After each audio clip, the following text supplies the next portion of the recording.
a little bit of the Kung Fu movie thing.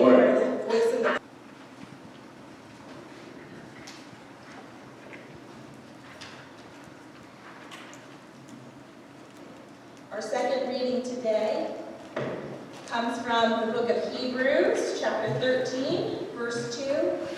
You can find it on page 227 of your blue Pew Bible. You can follow along up on the screen. Hear the word of the Lord. Do not neglect to show hospitality to strangers, for by doing that, some have entertained angels without knowing it. This is the word of the Lord. Thanks be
to God.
didn't expect rings your doorbell, what happens?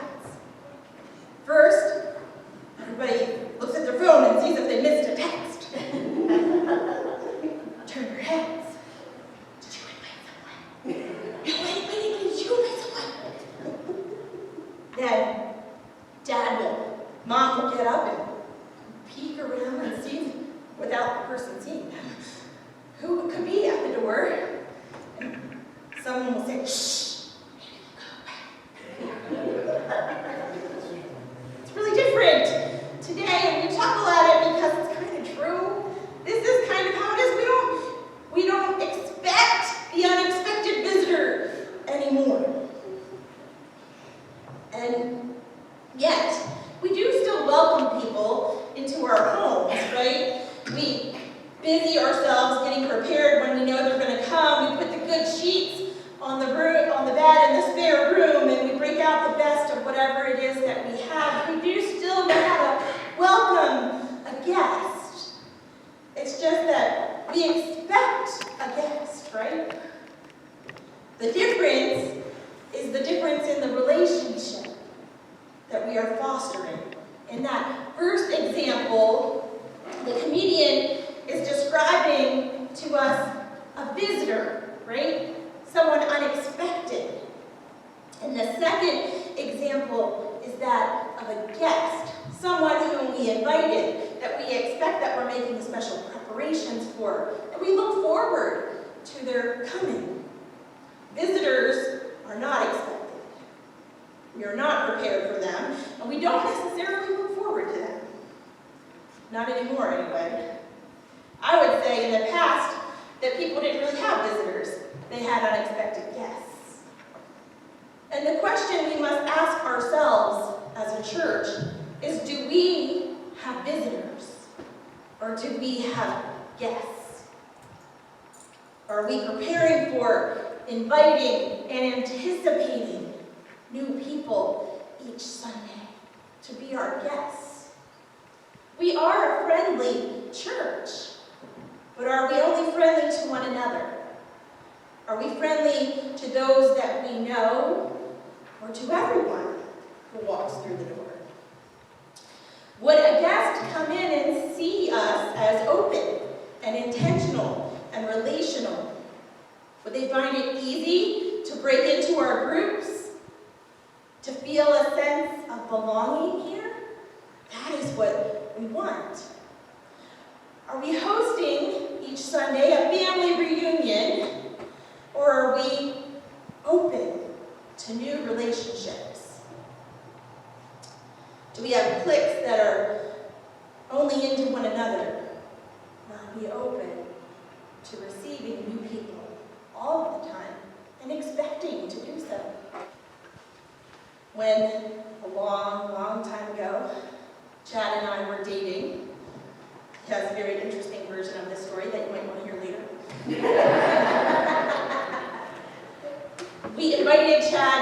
I invited Chad to a family reunion at my grandfather's house.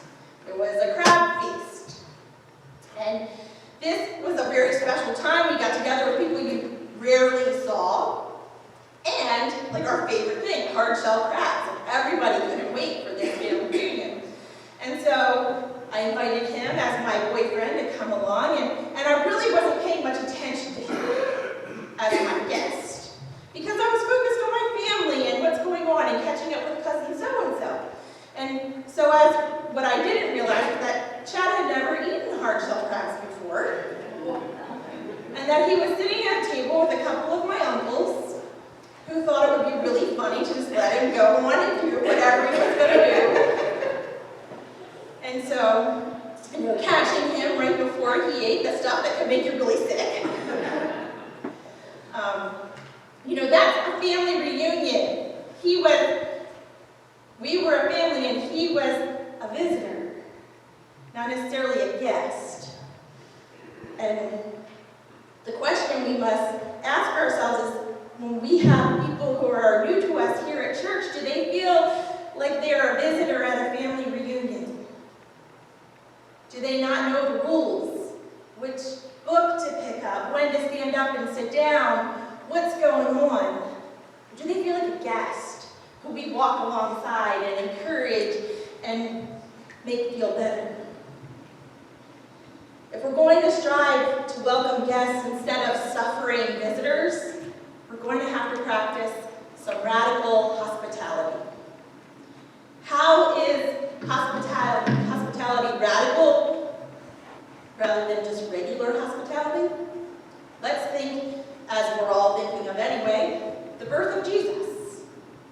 When Mary and Joseph encounter the innkeeper, and Mary is ready to give birth, the innkeeper offers them hospitality. He offers them a safe, dry place outside of the outdoor elements that is readily and easily available for him to offer. You see, Mary and Joseph were unexpected visitors to the innkeeper, and he offered the hospitality that he could, and I'm sure that they appreciated it in the moment. And yet, think of how the angels welcomed the birth of Christ. Hosts and hosts and hosts of angels surrounded this little stable and sang glorious songs to praise the birth, to thank God for the birth that had been long awaited, this expected coming of God, born as a human baby. They searched the countryside for someone who would be awake and finally found some shepherds and brought them to come and celebrate the birth of this baby. They went above and beyond what was the call of duty. That's radical hospitality. And that's what we want to practice as a church with our guests. Radical hospitality. We do this when we connect our guests with others in the congregation who we think would have something in common with them. We do this when we introduce them to the pastor or to someone in a ministry that we think they'll connect with. We do this when we make plans to follow up with them.